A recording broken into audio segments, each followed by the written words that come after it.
आपको लग रहा है कि आपके अपने कार्यकर्ता इसमें अंतर्घात कर चुके हैं? जहां हम 75,000 से हारे थे,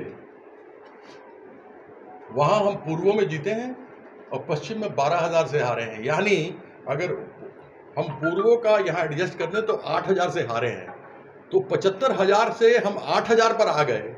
तो ये मेरा कर्मी लड़ा है आपस में या विश्वासघात किया या काम किया है जो 68,000 का लीड कम कर दिया है?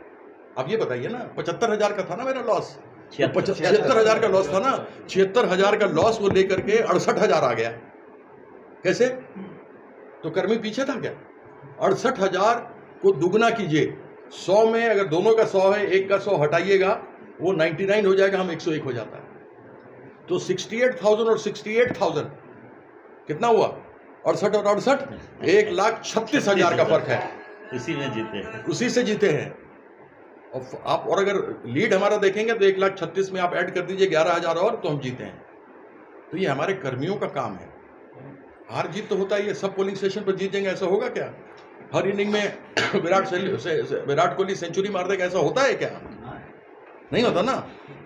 इसलिए मेरे कर्मी पर कोई दोष नहीं देगा। तो क्या टैक्स लगता है? डीबीसी वाटर के लिए चार्जेस लेता है दुर्गापुर कॉर्पोरेशन से। इससे पहले एमपी किसी और है कॉर्पोरेशन। एक बार कॉर्पोरेशन का इलेक्शन हो जाएगा, फिर दीदी जो बात कही है उस बात को पूरा किया जाएगा। आपने तो चिट्ठी दिखा दी हमने। सुप्रीम कोर्ट का एक आदेश है, वैसे अनेकों आदेश है जिसमें ये स्पष्ट लिखा हुआ है। ये बुलडोजर अब चलाने की नौबत नहीं आएगी। बुलडोजर चलाएंगे तो इनको हम कोर्ट में ले जाएंगे, और कोर्ट में ले जाएंगे फिर कहीं इनको समस्या ना हो जाए। हम उसमें कोई लड़ाई झगड़ा नहीं चाहते हैं। हम केवल इतना चाहते हैं आप काम कीजिए, हमसे आपको कुछ मदद चाहिए, हमारी सरकार से चाहिए, मंत्री बैठे हैं, दीदी आपकी मदद करेंगी, लेकिन आप गरीबों को तंग न करें। जितना सपोर्ट चाहिए होगा, दीदी खुद बोल के गई मेरे एक कार्यक्रम में कि हम लोग यहाँ से लेके दुर्गापुर से लेके रानीगंज, दुर्गापुर से लेके और कहाँ तक बताए थे दीदी कि हम लोग इंडस्ट्रियल एरिया खोल रहे हैं। आप सोचिए उससे कितना अधिक लोगों को नौकरी मिलेगी, कितना अधिक लोगों का काम आगे बढ़ेगा। तो जब वो दीदी कर रही हैं तो हम चाहते हैं कि इंडस्ट्री बढ़े, लेकिन गरीब के साथ अन्याय नहीं हो। जी, ये खिलाड़ी है, खिलाड़ी के नाम पे दुर्गापुर में आप देखें कई बिग टूर्नामेंट होता है, लेकिन आपके पास दुर्गापुर वासी की एक उम्मीद है कि इंफ्रास्ट्रक्चर जो स्पोर्ट्स का है वो ये डेवलपमेंट बहुत ज़रूरी है।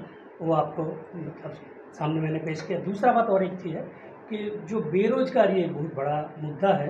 Now you are the biggest part of parliamentary, तो ये क्वेश्चन आपके पास हमारा है कि जो बेरोजगारी है इसके लिए आपको क्वेश्चन करने का बहुत सारे मौका मिलेंगे। आपका कुछ प्लान है ये दोनों क्वेश्चन का? बिल्कुल। स्पोर्ट्स जहाँ तक है, हम तो खिलाड़ी आदमी हैं। खिलाड़ी का ना जात होता है ना धर्म होता है, वो अपनी टीम का होता है। हम अपने भारतीय टीम के थे, 1983 में विश्व कप जीते तो भारत की आन बान शान मान मर्यादा के लिए जीते। तो अपना जौहर दिखाना और टीम को जिताना हमारा काम है। तो अवश्य खिलाड़ियों के लोग, हम तो खुद खेलेंगे क्रिकेट। हम तो 36 साल का, उल्टा मत समझिएगा आप। तो एक चीज़ वो रहेगा।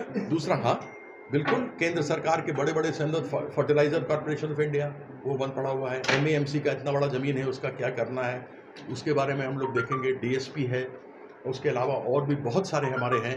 एक है फेरो करके है जिसको कि बंद करना चाह रहे हैं, बेचना चाह रहे हैं, जिसका कि स्क्रैप, जिससे स्क्रैप खरीदते हैं ये लोग, उसका 35 से 40 करोड़ रुपया सालाना फ़ायदा है। उसको भी मोदी प्राइवेटाइज करके प्राइवेट लोगों से खरीदवाना चाह रहे हैं। तो उसमें सोचिए कितने गड़बड़ होगी। तो हम प्राइवेटाइज नहीं होने देंगे। हम दुर्गापुर स्टील प्लांट के मॉडर्नाइजेशन की बात करेंगे। ड्रेजिंग के लिए अनेकों बार दामोदर वैली कॉरपोरेशन में अनेकों बार कमेटी आई, देखी गई, इन्होंने मेरे ख्याल 9-10 बार आए हैं, लेकिन उसमें नहीं हुआ। उसकी लड़ाई लड़ेंगे। है तो मोदी, अब मोदी तो भगवान के अंश हैं, उनकी माँ तो है नहीं, वो भगवान के अंश हैं। भगवान के अंश 6 राउंड हार रहे थे। तो अब वो देखना पड़ेगा कि वो क्या करते हैं। हमको जो लड़ाई लड़ना होगा वो हम लड़ेंगे। हमको खुशी है कि वो मजबूर है, हमको खुशी है कि वो मजबूर है। कम से कम उसकी तानाशाही नहीं चलेगी, और उसमें हमको जो अपने क्षेत्र के लिए कराना होगा हम करें।